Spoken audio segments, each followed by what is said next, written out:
आप देख रहे हैं न्यूज नंबर 1 चैनल मालेगांव।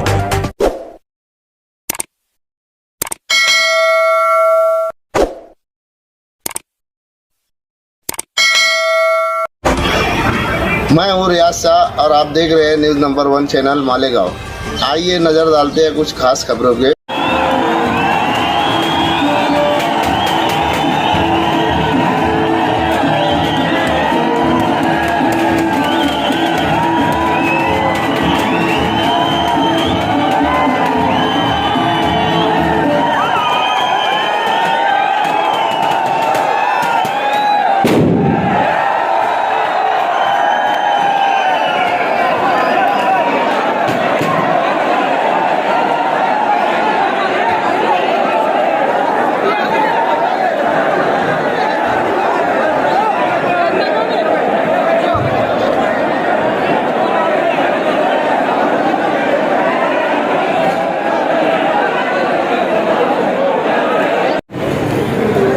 किसी ने कहा है कि तेरी रहमतों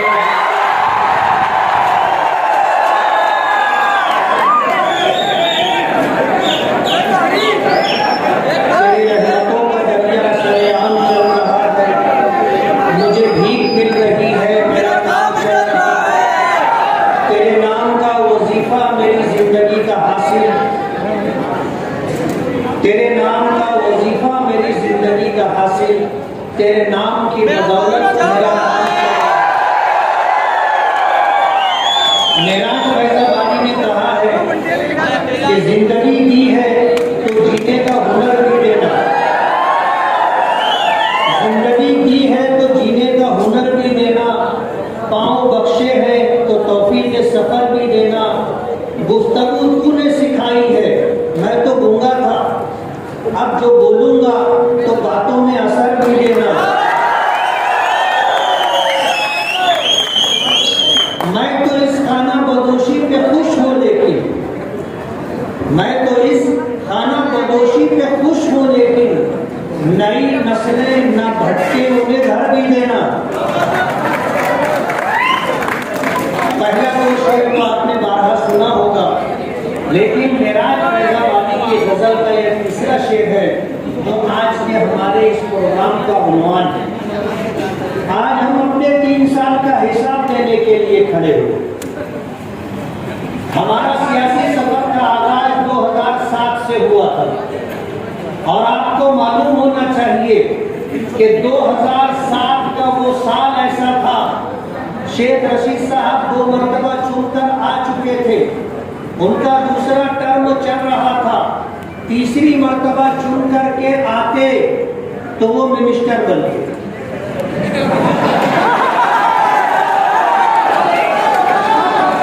मालेगांव के हालात ऐसे थे कि उनका तोती बोलता था, शहर में किसी ने हिम्मत नहीं की कि उनके सामने खड़ा होकर के बात करता।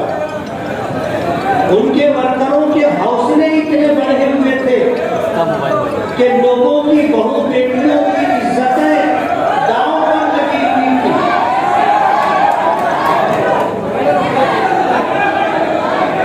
तो ये जो बीच में खड़े हैं, आप बैठ जाओ,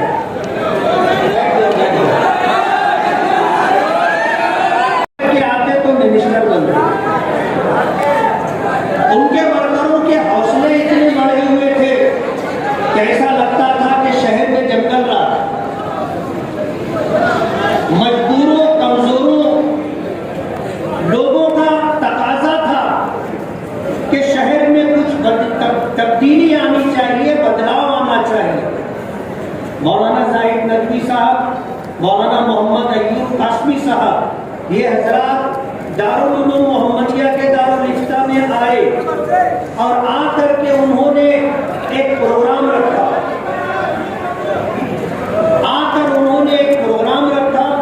और उस प्रोग्राम के मुताबिक हमने आगे चलना शुरू किया और तीसरा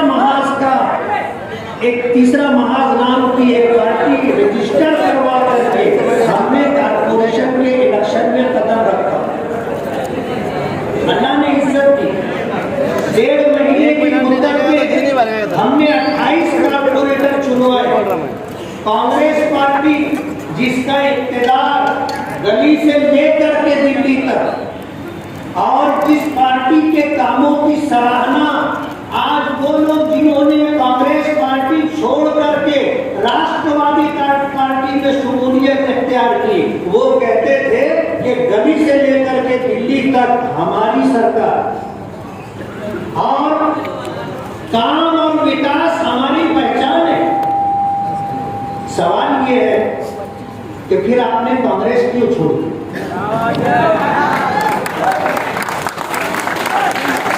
या तो आप वो बात कहते हैं वो बात गलत थी, और अगर वो बात गलत नहीं थी तो सवाल हमारा अपनी जगह कायम है कि आपने कांग्रेस पार्टी छोड़ी क्यों? कांग्रेस पार्टी ने आपको 2 मरतबा आमदार बनाया, कांग्रेस पार्टी ने आपके बेटे शेख आसिफ को आमदार बनाया, कांग्रेस पार्टी ने आपको कारपोरेशन में मेयर बनाया, आपकी अहलिया को 1 से ज़ायद मरतबा मेयर बनाया, आपके बेटे को मेयर बनाया, आपके भाई को स्टैंडिंग कमेटी का चेयरमैन बनाया। पार्टी ने आपको क्या नहीं दिया था? इतना सब कुछ मिलने के बाद आपने अगर पार्टी छोड़ी है तो आपको ये जवाब देना होगा, मालेगांव की आवाम को ये बताना होगा कि आपने कांग्रेस के ताल्लुक से जो बात कही थी कि कांग्रेस पार्टी काम करने वाली पार्टी है और कांग्रेस पार्टी गली से लेकर के दिल्ली तक है और हम काम पर यकीन रखते हैं और काम और विकास हमारी पहचान है, फिर आपने ये रास्ता तब्दील क्यों कर दिया? मैं आपको बता दूं बहुत सफाई के साथ, 2007 का इलेक्शन था, 28 सीटें हमने चुनवाई और हम बेसहारा थे, किसी बड़ी सियासी पार्टी का हमको सपोर्ट नहीं था। हम तो अपने रब पर भरोसा करके और आपको साथ लेकर के इस शहर में बदलाव आना चाहिए उसके लिए मैदान में उतरे थे। लोगों ने हम पर एतमाद किया।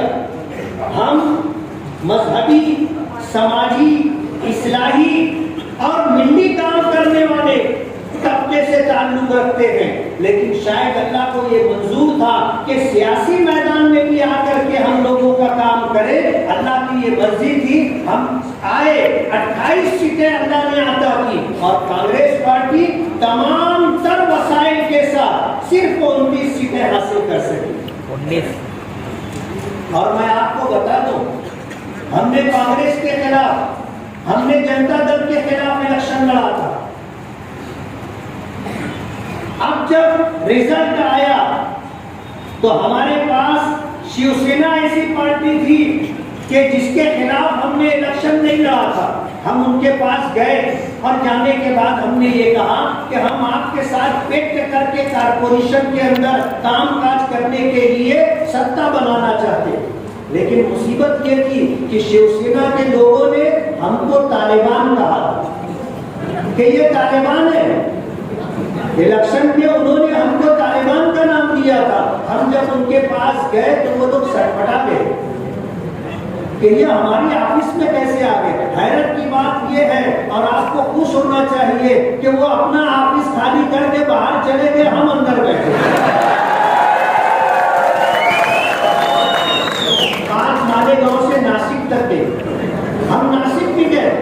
नासिक में शिवसेना का इख्तियार था, उनका मेयर था और कारपोरेशन के पीछे उसका बंगला है। उस बंगले के अंदर उस वक्त जो मेयर था वो था।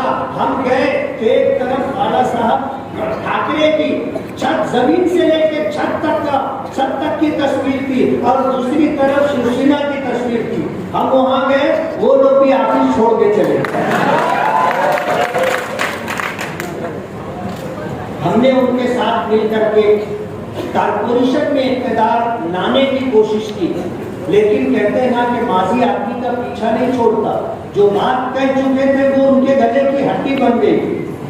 लेकिन एक मोड़ आया कि वो हमारे साथ व्यक्त करने के लिए तैयार हो गए, लेकिन हमारे साथ धोखा हुआ और उस धोखे ने हमको ये सबक दिया कि सियासत में किसी पर एतमाद और भरोसा नहीं करना चाहिए। हमने जनता दल के साथ बात की। उस वक्त जनता दल के 12 कारपोरेटर थे और जनता दल के जिम्मेदारान ने हमसे एक बहुत बड़ी रकम का मुतालबा किया कि हमारे कारपोरेटरों को इतना दिया जाए और हमें इतना पार्टी फंड दिया जाए। हमारे बस की बात नहीं थी। हमने कहा हमारे पास पैसा नहीं है, आप हमसे ओहदे ले लो और हमारे साथ में करके कारपोरेशन में सत्ता बना। उनको ये बात समझ में नहीं आई। कांग्रेस पार्टी के विलासराव देशमुख साहब ने बाबा सिद्दीकी साहब को मालेगांव भेजा और मालेगांव भेज करके उनको हमें इस बात पर आमादा करना चाहा कि हम कांग्रेस के साथ मिलकर के कामकाज करें। हमने अपने कारपोरेटरों को समझाया कि हम अपोजिशन में बैठ जाते, जरूरी नहीं है कि हम सत्ता में रहें। उनका ये कहना था कि लोगों ने इतनी मेहनत की है और आपको 28 सीटें दी हैं और आप अपोजिशन में बैठने की बात करते हैं, तो 5 साल हम लोग करेंगे क्या? जैसा हो रहा है आज, जैसे कांग्रेस पार्टी की सत्ता थी और ताहिरा शेख और शेख रशीद साहब जो है मेयर ऑफिस संभाला करते थे, हमारे कारपोरेटर बैठे हुए हैं, इनको फंड नहीं मिलता था, उनके कारपोरेटरों को फंड मिलता था और बजट के अंदर पकड़ा जाता था 25 लाख, 50 लाख, 75 लाख, 1 करोड़, 1.5 करोड़, 1 करोड़ 80 लाख तक उनके कारपोरेटरों को किसी को बजट दिया गया। हमारे कारपोरेटरों को किसी साल 4 लाख बजट दिया गया, किसी साल 5 लाख बजट दिया गया, किसी साल 10 लाख बजट दिया गया और कभी 20 बजट देने की बात की गई लेकिन दिया नहीं गया। हम कारपोरेशन में रहे, हमारा मेयर रहा, हमने तमाम सियासी पार्टियों के कारपोरेटरों को बराबर फंड दिया है।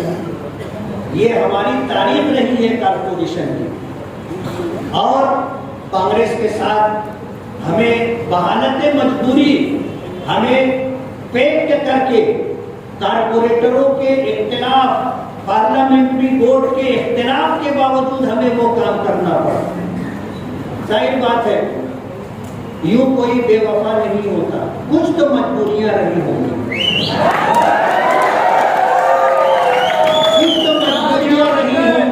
यूं कोई बेवफा नहीं होता। हमने कांग्रेस के साथ पेट किया और आपको पता होना चाहिए, कहने वालों ने कहा कि सूरज डूब रहा था, आपने उसको रोशनी दी। और ये भी हमारी सियासत की, हमारी सियासी तारीख का एक हिस्सा है कि मालेगांव में जो सियासी पार्टी खत्म होने लगी, हमने उसको टेका दे करके खड़ा किया। मैं तफसील में नहीं जाना चाहूंगा, आपको पता है हमने 2007 का इलेक्शन लड़ करके कारपोरेशन में अपना इख्तियार बनाया। 2009 में असेंबली इलेक्शन था और उस असेंबली इलेक्शन से पहले शेख रशीद साहब ने हमें चैलेंज किया। अल्लाह गवाह है, हमारे वह गुमान में नहीं था कि हमको असेंबली इलेक्शन लड़ना है। रमजान का महीना शुरू होने वाला था, अमन चौक का जलसा था। शेख रशीद साहब ने जो है जलसे के अंदर जो बातें कही थी उसका पस मंजर ये था कि हमने उनको कभी सपोर्ट किया था, वो चुन करके आए थे और उन्होंने हमारा शुक्रिया भी अदा किया था। एजाज बेग साहब मेरे पास आने जाने लगे तो शायद उनको ऐसी बदगुमानी हुई कि शायद हम इनको सपोर्ट करें, तो उन्होंने चैलेंज किया कि इसको क्या इलेक्शन लड़ाते, माँ का दूध पियो तो खुद इलेक्शन लड़ो, 5 करोड़ रुपया खर्चा करने की ताकत हो तो खुद इलेक्शन लड़ो। हमने अपने साथियों से मशवरा किया कि भाई चैलेंज किया जा रहा है, करना क्या चाहिए? तो बोले तुम बोलो मुफ्ती साहब। बोले ज्यादा से ज्यादा क्या होगा, हार जाएंगे। और हारने से और जीतने से हमें कोई खास फर्क नहीं पड़ता। 2014 का इलेक्शन में हारा था, 1 घंटा भी घर नहीं बैठा था, लेकिन 2000 का इलेक्शन शेख रशीद साहब हारे तो 8 महीना घर से बाहर नहीं निकले। उन्होंने चैलेंज किया और हमने चैलेंज कबूल किया कि माँ का दूध तो पिया है। और 5 करोड़ रुपया आज बहुत लोग हैं जिनके पास है, वो खर्चा कर सकते हैं, पैसा खर्चा करके इलेक्शन जीतना कोई बड़ी बात नहीं है। हमने लोगों से ये कहा कि अपने जमीन की आवाज पर शहर में तब्दीली के नाम पर एक वोट दो और अपनी हलाल कमाई का 1 रुपया दो। 84,000 रुपये लोगों ने हमें दिया। हमें इलेक्शन से पहले रिजल्ट मिल चुका था और अल्लाह पाक का करम है कि हम जीते, 15,000 वोटों की लीड से जीते। हमने 5 साल काम किया, तजुर्बा नहीं था, सियासत में नए थे, लेकिन जितना हमसे हुआ हमने किया और हमारे कामों को रोकने की हर मुमकिन कोशिश की गई और हमारे पास उसके सबूत मौजूद है कि अगर ये काम करेंगे और शहर के अंदर अगर काम होगा तो हमारी पार्टी कांग्रेस खत्म हो जाएगी। कांग्रेस पार्टी को कौन वोट देगा? ये दुहाई दे करके हमारे कामों को रोका गया और 2014 का इलेक्शन अल्लाह का फैसला था, हम हारे और हम 1 घंटा भी घर नहीं बैठे। रिजल्ट आया, थोड़ी देर के बाद जोहर की अजान हुई, मैं जामे मस्जिद इमामत के लिए गया, पूरी मस्जिद मेरा मुंह देख रही थी। लोग मेरा चेहरा पढ़ने की कोशिश कर रहे थे, लेकिन जाहिर बात है हार और जीत से कोई खास फर्क नहीं पड़ता, हम अपने काम से लगे रहे। उस 5 साल में हमने ईमानदारी के साथ इलेक्शन कैसे लड़ना चाहिए। 2014 का इलेक्शन हारे तो हारने के बाद क्यों हारे, खामोशी से हमने उसका तज्जिया किया और जिन जिन वजूहात की वजह से इलेक्शन हारे थे वो सारी चीजें हमने दुरुस्त करने की कोशिश की और फिर 2019 का इलेक्शन आया। कहने वालों ने कहा कि मुफ्ती साहब दूर दूर तक मुकाबले में नहीं, दूर दूर तक मुकाबले में नहीं, 50,000 वोट से हराऊंगा।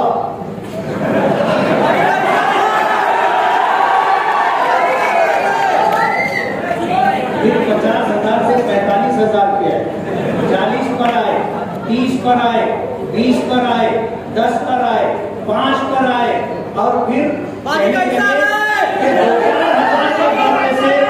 जीत और हार होगी। आप लोगों का ताउन था, अल्लाह का फजल करम था, 40,000 वोटों की लीड से चुन करके आए।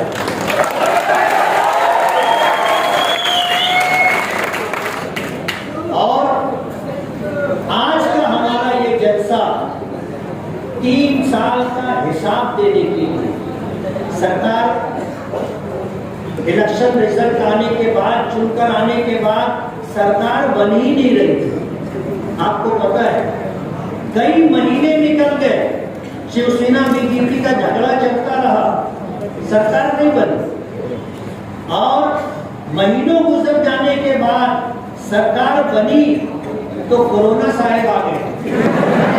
हमारे लिए नहीं, सिर्फ मालेगांव के लिए नहीं और सिर्फ महाराष्ट्र और हिंदुस्तान के लिए नहीं, पूरी दुनिया अपनी जगह खड़ी हो गई, सबको पता है। और सरकार के पास पैसे नहीं थे, एक्स्ट्रा फंड देने के लिए कुछ नहीं था, जो भी आमदनी सरकार को हो रही थी वो सब कोरोना में खर्च हो रही थी। हमको भी इस बात का पाबंद किया गया था कि आपको आमदार निधि जो मिल रही है, एमएलए फंड जो मिल रहा है, उसमें से आपको 50 लाख रुपया देना है। जब 2 करोड़ रुपये का बजट था, 2 करोड़ रुपये में से 50 लाख रुपया देना है और जब दूसरा साल आया तो फिर हमें पाबंद किया गया कि आपको 1 करोड़ रुपया देना है। तो हमने 1 करोड़ रुपया दिया और आपके लिए खुशी की बात होगी कि पूरे महाराष्ट्र के अंदर सबसे पहले कोरोना से मुतासिरीन मरीजों की सहूलत के लिए 50 लाख रुपया मालेगांव में मैंने दिया।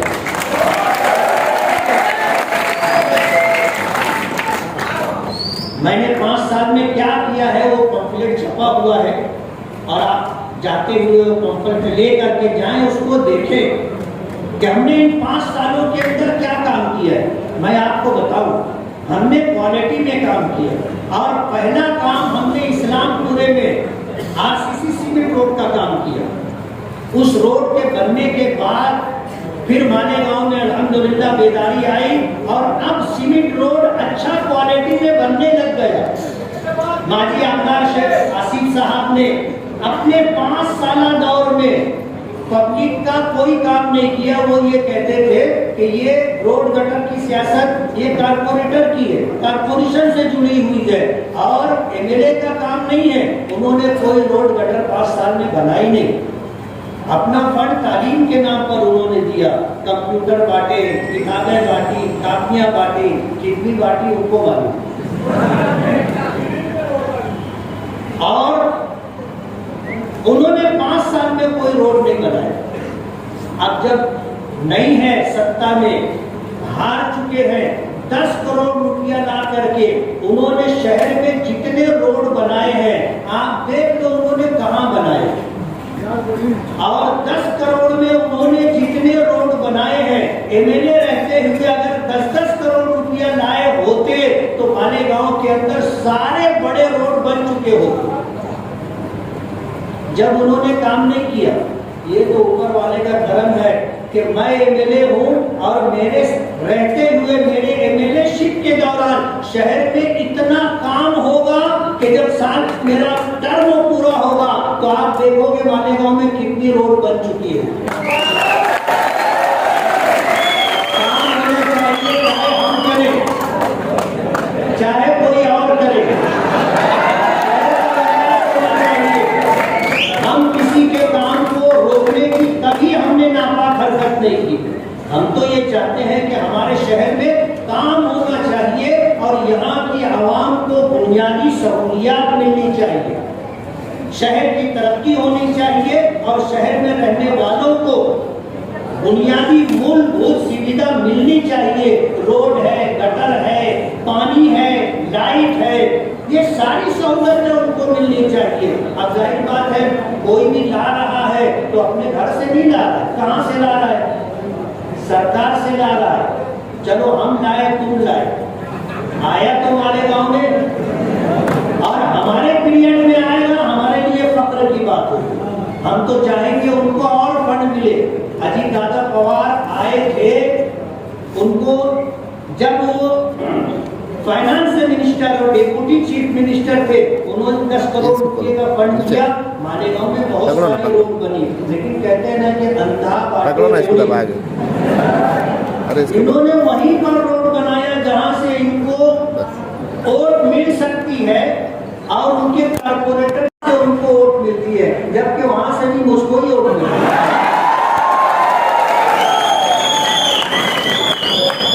इनका अभी 40 साल एतराफ़ खिदमत का प्रोग्राम हुआ है।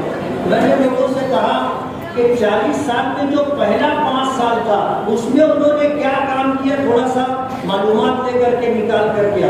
वो थे भी नहीं ना वो 5 साल में वहाँ, यानी 40 साल बोलते जो पहला जो 5 साल था उसमें ये कारपोरेटर भी नहीं थे, एमएलए भी नहीं थे। उन्होंने बना तो लिया 40 साल और लोग नहीं बोलना चाहिए, बोलते 40वां। और हमें भी ऐसा लगता है कि शेख रशीद साहब को साइड लाइन करने के लिए ये प्रोग्राम किया गया। क्या अब्बा बस करो, एक टाइम आता है ना, एक टाइम आता है बच्चे बोलते हैं अब्बा बस करो, अब तुम आराम करो। तो ये प्रोग्राम इसीलिए किया गया। बोलते हैं बड़े मियाँ तो बड़े मियाँ, छोटे मियाँ। शेख रशीद साहब ने अभी प्रेस कॉन्फ्रेंस से ली थी। प्रेस कॉन्फ्रेंस से लेकर के उन्होंने अपने 5 साल दौर में शिवसेना जैसी फिरका परस्त पार्टी, उनके अल्फाज है, शिवसेना जैसी फिरका परस्त पार्टी के साथ 5 साल इक़्तिदार के मजे लिए,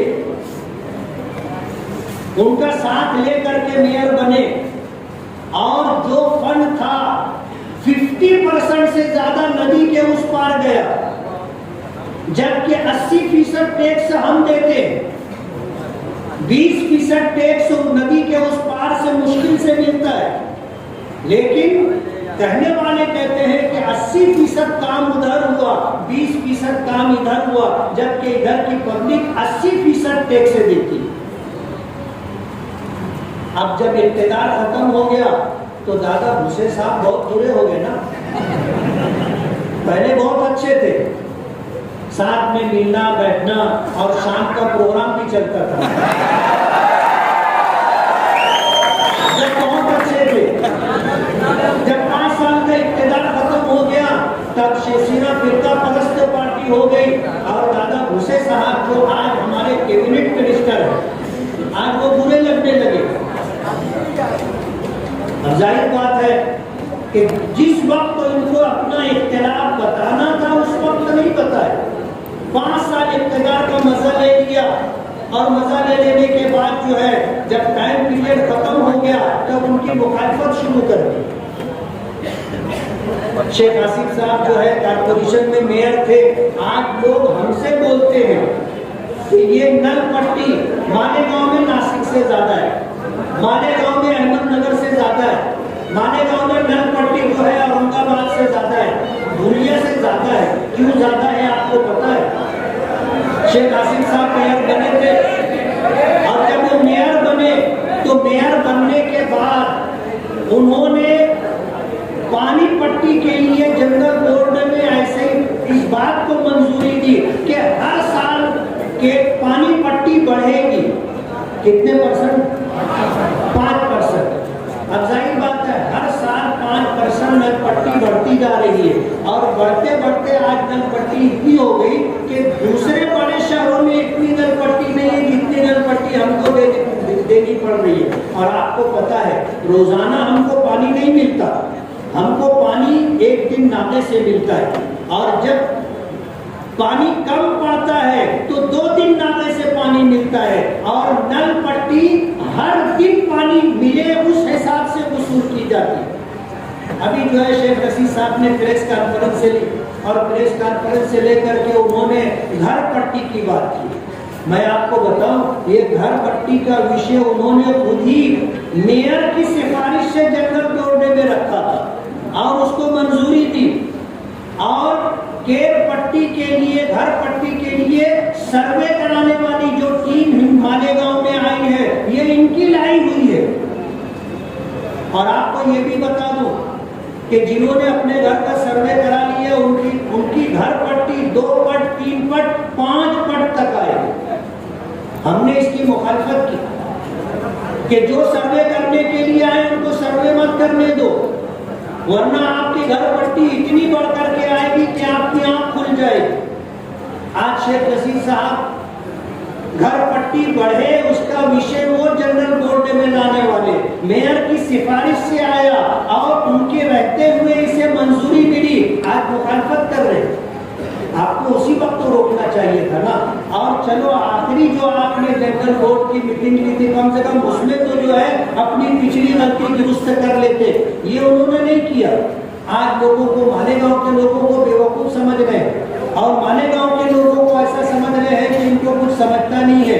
हमने सियासत में आकर के इस्लाहे सियासत के साथ लोगों को ये समझने का मौका दिया कि अंदर बैठे रात के अंधेरे में बंद कमरे में एंटी चेंबर में होता क्या है, हमने लोगों में उजागर कर दिया। तो लोग बोलने लगे ये मौलाना को कहाँ वोट दे रहे यार, न ये देते न लेने देते,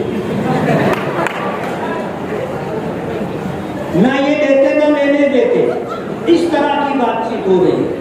मैं ये कहना चाहता हूँ कि इन 1 साल के अंदर हमने जो रोड रास्ते बनाए हैं और 1 साल के अंदर हमने जो काम किया है आप देख लीजिए, आप इंशाअल्लाह मुतमईन होंगे।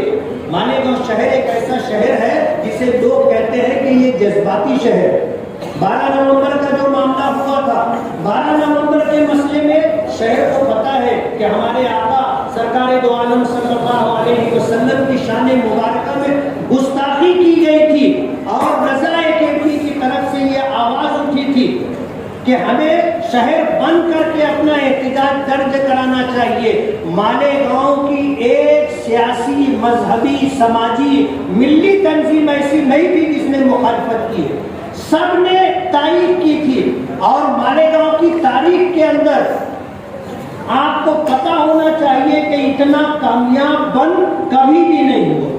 12 नवंबर का बंद ऐसा था लेकिन जो लोग एहतजाज करने वाले थे वो लोग तो शहीदों की यादगार के पास थे।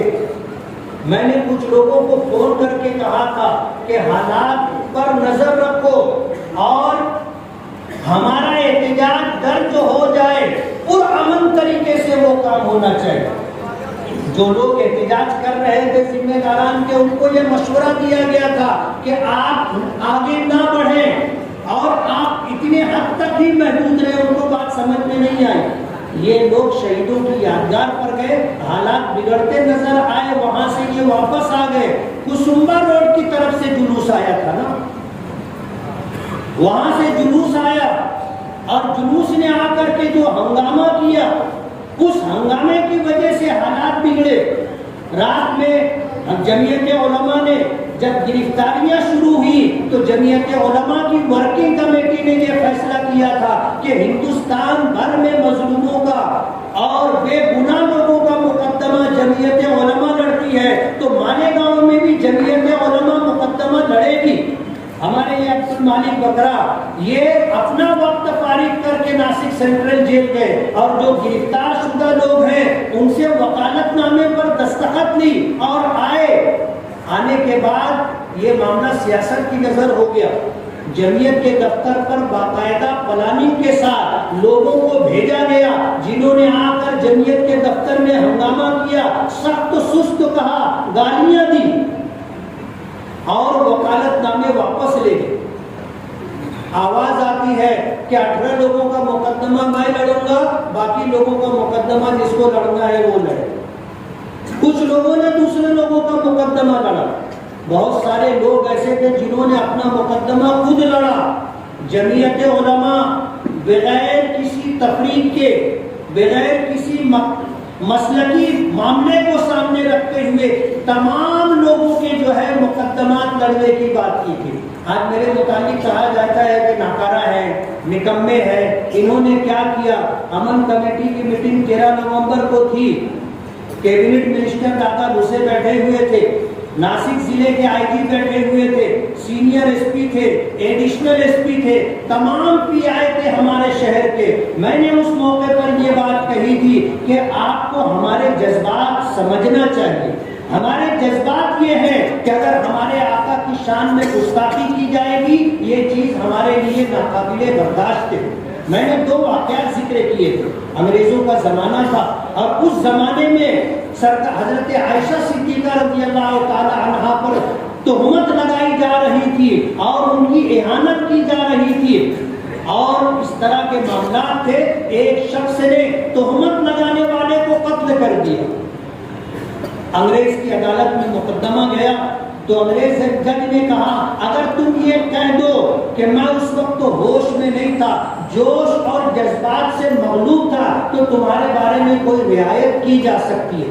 उस नौजवान ने ये बात कही थी कि मेरा ये कहना है कि मेरी सारी जिंदगी बेहोशी और गफलत में गुजरी है, यही एक काम मैंने होश की हालत में किया। दादा भूसे साहब जो किसी से बात कर रहे हैं तो मैंने कहा कि दादा आप मेरी बात सुनिए। ये हमारे मजहबी जज्बात हैं कि अगर किसी ने हमारे आका की शान में गुस्ताखी की तो हम ऐसा मानते हैं कि उसको जीने का हक नहीं है। हम कानून हाथ में लेना अच्छा नहीं समझते। हम हिंदुस्तानी शहरी है, कानून के दायरे में रह करके चलते हैं, लेकिन हमारे ये मजहबी जज्बात है। हमने किसी दूसरे मजहब के लोगों की कभी बुराई नहीं की। हम तमाम नबियों पर ईमान रखते हैं, चाहे वो यहूदियों के हों चाहे ईसाइयों के हों। हमने कभी राम के बारे में, हमने कभी सीता के बारे में, हमने कभी द्रौपदी के बारे में कुछ नहीं कहा। हमें हमारी शरीयत और हमारे धर्म ने मना किया है कि दूसरे धर्म के लोगों को बुरा भला मत कहो। हम भी तारीख पढ़ते हैं, हमें भी पता है कि क्या है, लेकिन हमने कभी मजहबी शख्सियत के बारे में कोई बात नहीं की। हिंदुस्तान में ऐसा कानून बनना चाहिए कि तमाम मजहबी शख्सियत का एहतराम। 12 नवंबर में हमने तारीख दी थी और उस तारीख के साथ हम आगे बढ़ रहे थे और पुलिस डिपार्टमेंट की मौजूदगी में मैंने ये बात कही थी। कि ये हमारे मजहबी जज्बात है, लेकिन हम कानून हाथ में लेना नहीं चाहते। आज हैरत की बात यह है कि जो लोग 12 नवंबर में हालात के बिगाड़ने के जिम्मेदार थे, आज वो लोग क्रेडिट ले रहे हैं। मैं उनको बताना चाहता हूँ कि मालेगांव की आवाम का हाफिजा कमजोर नहीं है। वक्त आएगा आपको बताएंगे, वक्त आएगा आपको बताएंगे कि 12 नवंबर के ये महरूसीन इतने दिनों तक क्यों जेल में रहे। मालेगांव में फायरिंग होती है, मालेगांव में फायरिंग होती है और 90 दिन के अंदर उनकी जमानत हो जाती है, यानी 1 महीने के बाद जमानत हो गई। जिन्होंने पत्थर चलाए उनकी 11-12 महीने तक जमानत नहीं होती। शहर एक है, गुना में काफी फर्क है। पुलिस डिपार्टमेंट वही है, दूसरा नहीं है। कानून और दस्तूर भी वही है।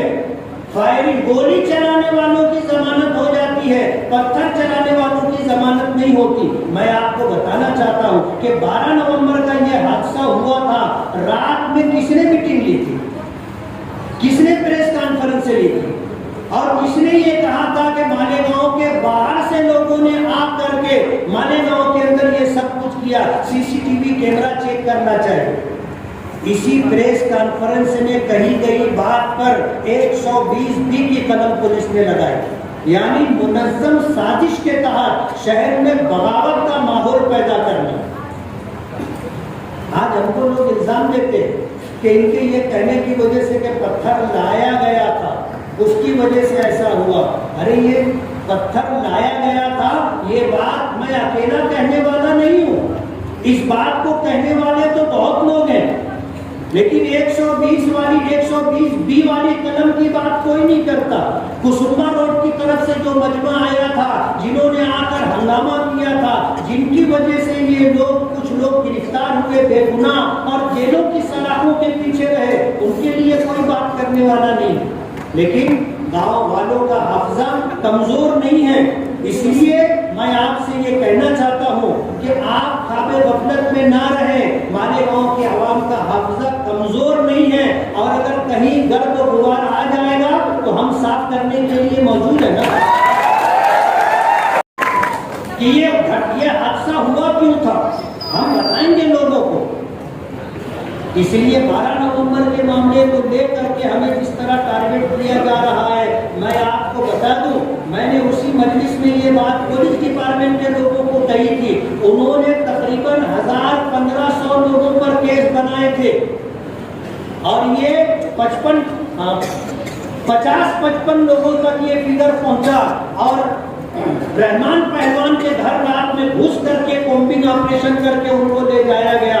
हमको कहना पड़ा आज के बाद रात में किसी के घर कॉम्बिंग ऑपरेशन नहीं होगा, आप इसके बाद आप किसी को गिरफ्तार नहीं करोगे। लोग कहते हैं मुफ्ती साहब ने क्या किया, ये फिगर पता नहीं कहां जाता। 1500 लोगों पर केस बनाया गया था। हमने बात की रात के 3:30 बजे और नासिक जा करके आईजी और सीनियर एसपी से किन लोगों ने बात की कि इनका नाम भी डालो, इनका नाम भी डालो, इनका नाम भी डालो।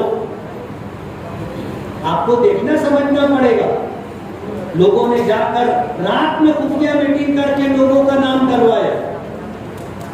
ये जो हरकत 12 नवंबर के ताल्लुक से की गई है, आपको इसे समझना चाहिए। और जिस वक्त ये सारा काम करने का मौका था, जो लोग आज क्रेडिट लेने की बात करते हैं, ये सब अंडरग्राउंड थे, अंडरग्राउंड थे, थे। लोगों ने उनको समझाया, लोगों ने बताया कि आप अगर भागे रहोगे तो लोग कहने लग गए थे कि हमको इस्तेमाल किया, अंदर करवा दिया और भाग गए। सियासी तौर पर बहुत बड़ा नुकसान होगा तो उनको वापस आना पड़ा, वरना तो लोग शहर से भाग थे। और कुछ लोगों का मुकदमा लड़ करके क्रेडिट लेने की बात कर रहे हैं। इसलिए इस ताल्लुक से भी सोचने की बात है। कल आगरा रोड पर हमने धरना आंदोलन किया था। लोग कहते हैं इनको काम करने का ढंग नहीं है। हम पर ये एहतजाज करना हमारे प्रोग्राम में नहीं था। हम तो कमिश्नर से 2 मुद्दों पर बात करने के लिए गए थे। 2 मुद्दों पर बात करने गए थे कि आगरा रोड का मुद्दा है और शहर में साफ सफाई का मसला है। हॉस्पिटल बीमार बच्चों से भरे हुए हैं, गवर और समौआ के मरीज की, और बड़े लोगों को भी परेशानी और तकलीफ है। साफ सफाई शहर में होना चाहिए। कमिश्नर से मुश्किल से उसने टाइम दिया और उसने हमें अपनी ऑफिस में बुलाया। हम लोग जब गए 8-10 लोग, तो वहां जाने के बाद मालूम पड़ा कमिश्नर है ही नहीं, उसकी ऑफिस में ताला लगा है। हमने ताला खुलवाया, ऑफिस में बैठे, कमिश्नर को फोन किया, तो फोन करने पर कमिश्नर ने कहा कि साहब मुझको आधा घंटा और लगेगा। तो मुझे ये कहना पड़ा कि जब आधे घंटे के बाद आप आने वाले थे तो हमको अभी क्यों बुलाया आपने? बोले ठीक है आप बैठो, मैं आता। आधा घंटे से कम कुछ हम लोग बैठे, लेकिन वो आदमी आया नहीं। मजबूर होकर के हमको फिर ये करना पड़ा कि अब चल करके जिस मसले के लिए आए थे वहां जाकर के बैठे। वहां जाने के बाद सिटी इंजीनियर पीछे से आया, ठेकेदार भी था, उससे बातचीत होने लगी। तो वो ठेकेदार से मैंने कहा कि ये गटर का पानी रोड पर क्यों है? और आज पहला दिन में ये 2 हफ्ते से ज्यादा हो गया, 3 हफ्ता हो गया, सारे ही लोगों को तकलीफ है। तो बोले ये डीपी का मसला है। मैंने कहा ये देख तेरा मसला है, ठेका लेने से पहले तुझको देखना चाहिए था कि ये काम तू कर सकता है कि नहीं कर सकता। और जब तूने ठेका ले लिया है तो काम करके दे। तो वो ठेकेदार ने जो जुमला कहा मैं आपको बताना चाहता हूँ, उसने कहा कि हमारे काम करने का यही तरीका है। जुबान पर कुछ आ गया था, मैं रुक गया।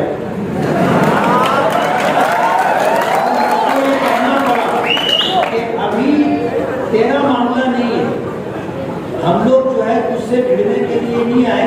अभी ये रोड का मसला है, कारपोरेशन कमिश्नर की बात है, ये मसला देख लेते ना। इसके बाद तू जो बोल रहा ना यही तरीका है काम करने का, इसके बाद क्या नंबर रहेगा? और वो काम बाकी है, वो काम बाकी है। ठेकेदार ने जो ये कहा था कि हमारे काम करने का यही तरीका है, तो उसको बताना पड़ेगा कि ये काम किस तरीके से होता है। हम बैठे वहां जाकर के, लोग कहने लगे कमिश्नर नहीं आएगा, ये नहीं आएगा, वो नहीं आएगा। अरे मैंने कहा कि अगर हम लोग हिम्मत करके मुस्तकिल मिजाजी से बैठेंगे ना तो सब आएंगे, सब आएंगे। और मालेगांव की तारीख के अंदर इस तरह का एहतजाज कि जब तक काम शुरू नहीं होगा और रास्ता चलने के काबिल नहीं होगा, हम यहाँ से उठकर नहीं जाएंगे। हमें 2 दिन बैठना पड़े। काम हमने करवाया, उसके बाद जगह छोड़ी, नहीं तो हम जगह छोड़ने वाले नहीं थे। किसी ने ऐसा एहतजाज किया हो तो बताना। और मैं आपको ये बताना चाहता हूँ कि ऐसा काम करने का हमको ढंग है।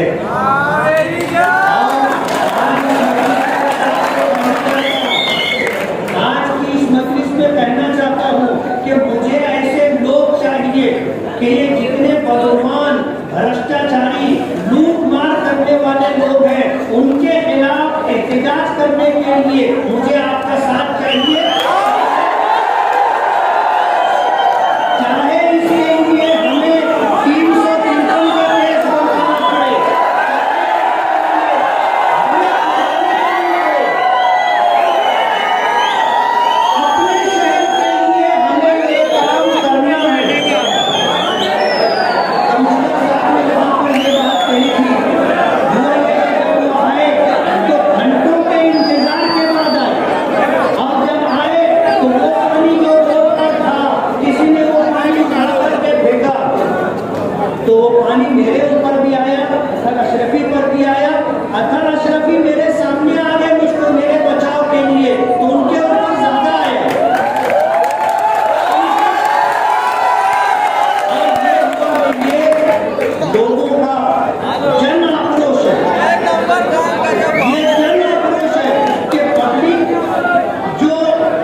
सुन लेना, हम इन जैसे FIR रजिस्टर कराने से डरते नहीं हैं।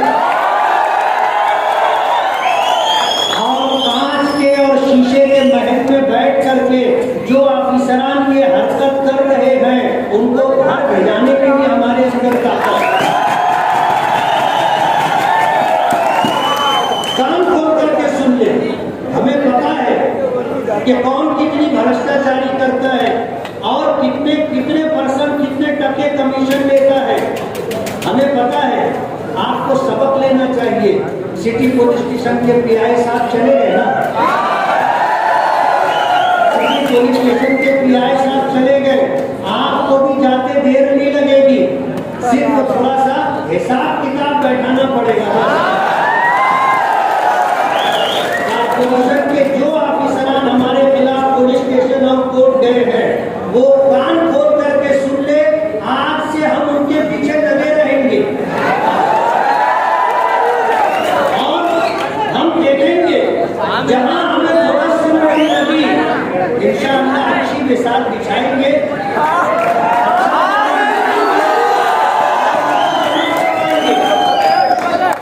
उनको जमा करवाएंगे, उनको दाल आटे का भाव क्या है हम बताएंगे। शीशे के महल में बैठ करके जो काम उन्होंने किया है, कर रहे हैं, करने का उनका प्रोग्राम है, उसका इलाज हमारे पास है। हयात हुसैन जैसे लोग हैं ना हमारे पास, है हमारे पास उसका इलाज और हम करेंगे इंशाअल्लाह। अभी 353 लगाने की बात कर रहे हैं। मैं कमिश्नर साहब का शुक्रगुजार हूं और मैं चाहता था कि हमारे ऊपर केस बने। सियासत में ये जरूरी है, सियासत में ये जरूरी है। अगर हाथ पांव समेट करके डर करके रहेंगे तो लोग हमको पता नहीं कब लपेट के किनारे कर देंगे। इसलिए केसों से हम डरते नहीं हैं, बस आपका साथ चाहिए। गांव के सामने राव की चलती नहीं है।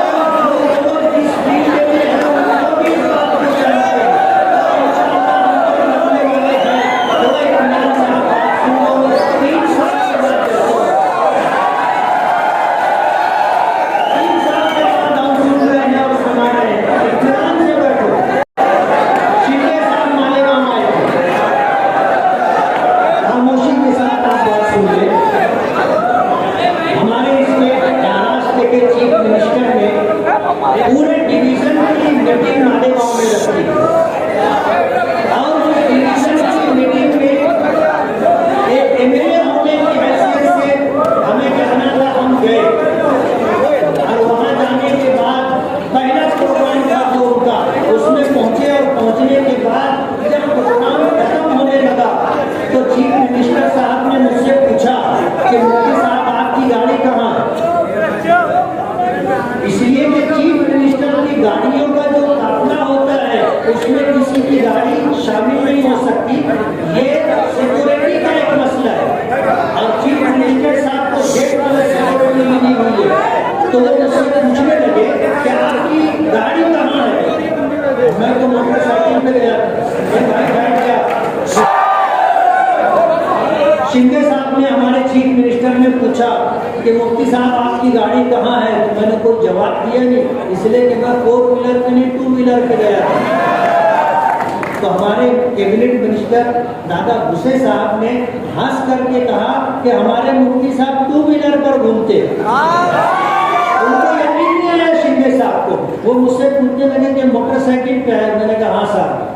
तो उन्होंने कहा कि मेरे साथ गाड़ी नहीं।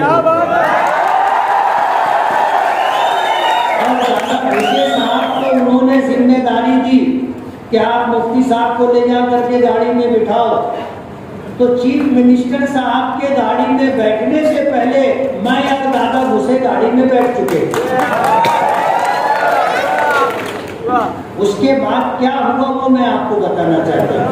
अब तो प्रोग्राम था, वो इस प्रोग्राम में, उस प्रोग्राम में, उस प्रोग्राम में, जहाँ जहाँ वो गए उनकी गाड़ी में मैं बैठा था, मुझे जाना पड़ा। मैं ये तो नहीं कह सकता था कि साहब ये प्रोग्राम में मैं आपके साथ आ गया, अब अगले प्रोग्राम में नहीं जाऊंगा, मुझको नीचे उतारो, मैं नहीं बोल सकता। उन्होंने इज्जत दी, आज वो स्टेट के चीफ मिनिस्टर है, हमें तो उनके पास काम लेकर के जाना पड़ेगा। अब उनके प्रोग्राम में स्टेज पर मैं चला गया तो मुस्तकीम साहब ने प्रेस कॉन्फ्रेंस ले ली, डॉक्टर खालिद साहब ने प्रेस कॉन्फ्रेंस ले ली और एजाज बेग साहब ने कॉन्फ्रेंस ले ली। मुझे समझ में नहीं आ रहा है कि इन दोनों में क्या कनेक्शन है, ये आपको समझना होगा। ये हमारी मजबूरी थी जिसको उन्होंने प्रेस कॉन्फ्रेंस से लेकर के शहर में उजागर करने की कोशिश की और हमारे माजी डिप्टी चीफ मिनिस्टर साहब आए तो उन्होंने ये बात कही कि ये जिस पार्टी से ताल्लुक रखते हैं वो बीजेपी की बी पार्टी, और इन्होंने बीजेपी का स्टेज शेयर किया। मालेगांव के लोग इतने बेवकूफ नहीं है। आज बी पार्टी होने का इल्जाम हम पर लगाया जाता है। अभी अतर अशरफी साहब ने कहा कि ये खुद ही जो है फूलों का गुलदस्ता ले जा करके देवेंद्र फडणवीस साहब को देते हैं और फिर उसके बाद आकर अखबार में खुद ही छपवाते भी हैं। यानी वो अगर जाकर के मिले तो बी पार्टी नहीं, वो जाकर के मिले तो कोई बात नहीं। आज हम एक एमएलए होने की हैसियत से अगर गए तो हम पर इल्जाम लगता है, समझना चाहिए।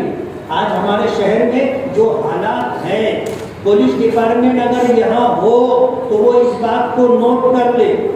अब हम अपनी खानका से बोलो, मस्जिद से बोलो, अपनी ऑफिस से बोलो, घर से बोलो, हम बाहर निकल गए। आज दिन पहले प्राइवेट बिजली कंपनी का नंबर लग गया, 8 दिन बाद जो है आगरा रोड के उड़वान से कमिश्नर साहब का नंबर लगा और हमने जिस तरह एहतजाज किया, अगर उनके ऊपर पानी, मेरे ऊपर के ऊपर पानी नहीं डाला गया होता तो आप समझ लो कोई बात नहीं थी, हम अपना काम खुश उसलूबी से करवा करके उठते, जो होना था हुआ। लेकिन मैं ये बताना चाहता हूँ, पुलिस डिपार्टमेंट इस बात को नोट कर ले, मालेगांव में गांजा बेचने वाले, कुत्ता गोली बेचने वाले, जुआ और सट्टे का कारोबार करने वाले, गुटखे का कारोबार करने वाले पुलिस डिपार्टमेंट की सरपरस्ती में कर रहे, पुलिस डिपार्टमेंट की सरपरस्ती में कर रहे हैं। अब हमारे शहर में ये बात चलेगी नहीं, आप इसको नोट कर लो। अगर आपने उनके खिलाफ कार्रवाई नहीं की तो हम अपने नौजवानों को ले जाकर के कार्रवाई करेंगे। गांजा बेचने वाले, गुटखा बेचने वाले, सट्टा खिलाने वाले और कटर मार करके लोगों का मोबाइल छीनने वाले, मोटरसाइकिल चुराने वाले और शहर के अंदर दादागिरी करने वाले लोगों की नकेल पुलिस को, डिपार्टमेंट को लगानी पड़ेगी। और अगर नहीं लगाएंगे तो हमारी मजबूरी होगी। हमारे साथ ऐसे जियाने लोग हैं कि अगर हमें मालूम पड़ेगा कि गुटकी की गाड़ी आई है तो हम खुद ही जाकर के घेर के खड़े हो जाएंगे। और हम ये कर सकते हैं, हम ये कर सकते हैं और करेंगे। पुलिस डिपार्टमेंट इस बात को नोट कर ले। आज के बाद शहर में ये जो समाजी बुराइयां हैं, इसका सद्देबाब पुलिस को करना होगा। और अगर पुलिस नहीं करेगी तो मजबूरन हमें जाकर के वहां, कानून तो हम हाथ में नहीं ले सकते, लेकिन जो ट्रक होगा गुटखे से भरा हुआ, जो ट्रक होगा गांजे से भरा हुआ, उसको हम घेर करके खड़े रहे। और डिपार्टमेंट को ये बात नोट कर लेना चाहिए कि हमारा भी ताल्लुक ऊपर है। आईटी साहब से बोलो, डीजी साहब से बोलो, हमारा भी ताल्लुक है। सीपी साहब से बोलो, एसीपी साहब से बोलो, हमारा ताल्लुक है। और अल्हम्दुलिल्लाह दिल्ली तक ताल्लुक है, एजेंसियों में काम करने वाले लोगों से भी ताल्लुक है। इसलिए अभी जो पुलिस डिपार्टमेंट के लोग होंगे इस बात को नोट कर ले। हमारे शहर के अंदर अब ये सट्टा, जुआ गांजा फरोशी और नशे की जो मुख्तलिफ चीजें हैं, इस पर आपको कंट्रोल करना होगा। मालेगांव की हालत क्या हो गई? मालेगांव में ऐसा हो गया कि ये अड्डा हो गया, ये अड्डा हो गया। ट्रक से भरा, गांजे से भरा हुआ ट्रक मालेगांव आता है और मालेगांव से फिर दूसरे स्टेट में और दूसरे सिटी के अंदर उसकी तकसीम होती है। पुलिस डिपार्टमेंट क्या कर रहे हैं? कहां से इतना माल आता है और मालेगांव से कैसे कहां जाता है? डिपार्टमेंट को ये चीज देखनी पड़ेगी, और अगर डिपार्टमेंट आंख नहीं खोलेगी तो हम उनकी आंख खुलवाएंगे। डिपार्टमेंट कार्रवाई नहीं करेगा, हम कार्रवाई करवाएंगे। और मुझे सिर्फ आपका साथ चाहिए। कहते हैं जो गुनहगार होता है वो बुज़दिल होता है, जो गुनहगार होता है वो डरपोक होता है। अगर उसको पता भी चल गया ना कि मेरी गाड़ी आएगी और लोग घेर देंगे, तो वो गाड़ी तो क्या खुद ही गांव में नहीं आएगी। सिर्फ आपको हिम्मत करनी है। और मैं आपको बता दूं, 12 नवंबर के हादसे के बाद मालेगांव के लोगों का हौसला टूट गया था। कोई एहतजाज करने की हिम्मत नहीं रखता था। हमने शुरुआत की है, हमने शुरुआत की है। और वो जो डर और खौफ का माहौल था उसको खत्म करने के लिए हमने एहतजाज शुरू किया। और दूसरा एहतजाज हमारा पहले एहतजाज से ज्यादा सख्त था। आप अंदाजा कर ले, हमें अब ये सब काम करना है। और मैं बता दूं, ये काम हम कर सकते हैं और लोगों से अच्छा कर सकते हैं, और हमने करके दिखाया है। इसलिए मुझे आपका साथ चाहिए। कांग्रेस डिपार्टमेंट, मैं कांग्रेस छोड़ा, पुलिस डिपार्टमेंट को ये बात नोट कर लेना चाहिए कि मालेगांव में जो समाजी बुराइयां हैं, इसका सत्याग्रह करना आपकी जिम्मेदारी है। ये इसकी आप रोटी रोजी खाते हो, आपको ये बंद करवाना होगा। और अगर आपने ये बंद नहीं करवाया तो मजबूरन हमें रोड पर आकर के ये सब करना पड़ेगा। आज इस वक्त मालेगांव के अंदर जो हालात है, उन हालात के पेश नजर एक अहम सुलगता हुआ मसला प्राइवेट बिजली कंपनी है।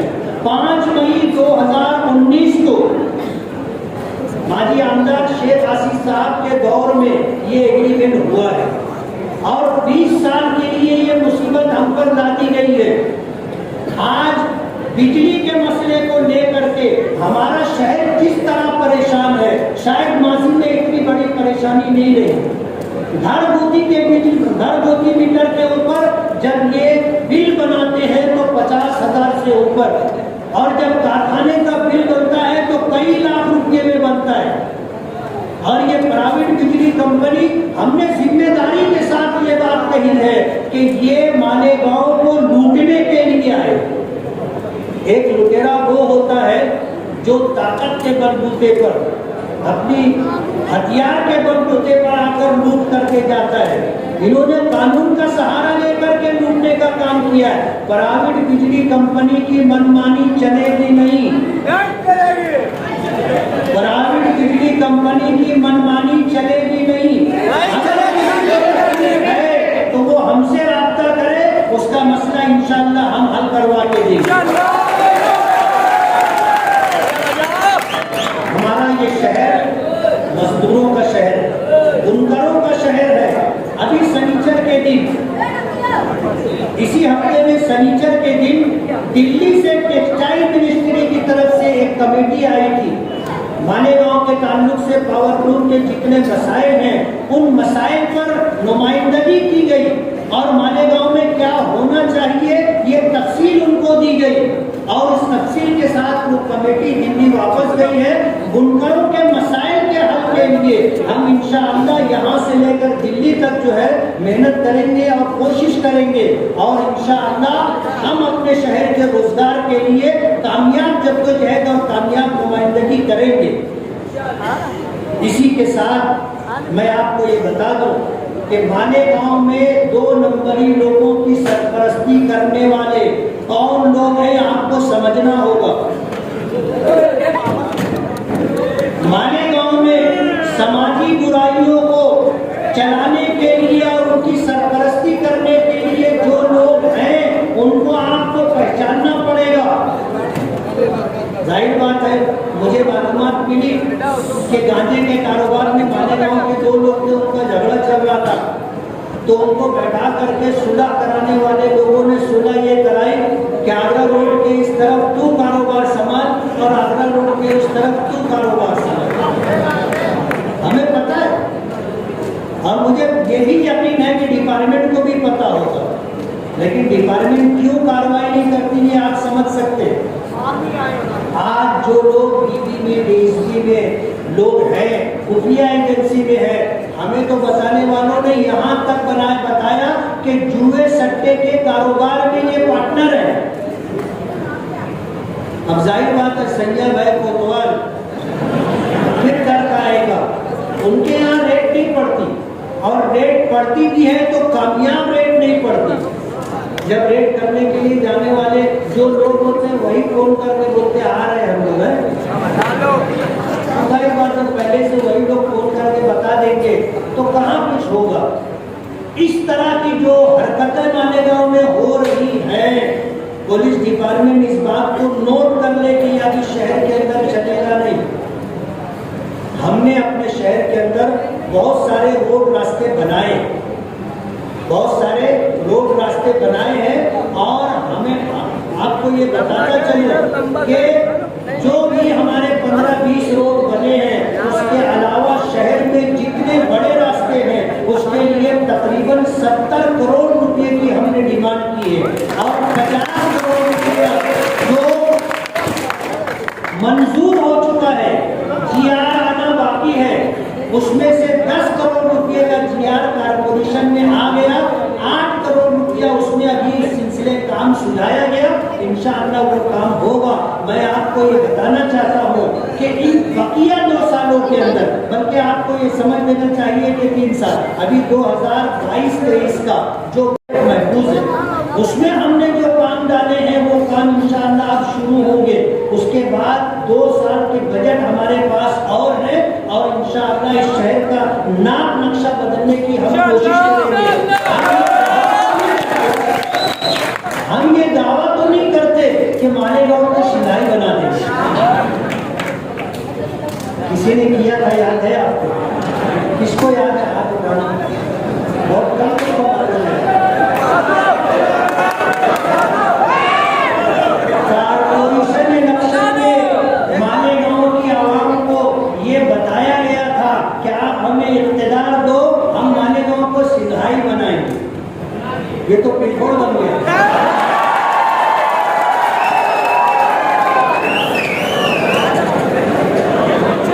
आगरा रोड का हमारा बजट 10 करोड़ 78 लाख रुपया, ग्राउंड के लिए 11 करोड़ रुपया मंजूर था, से रोड बनने वाली थी।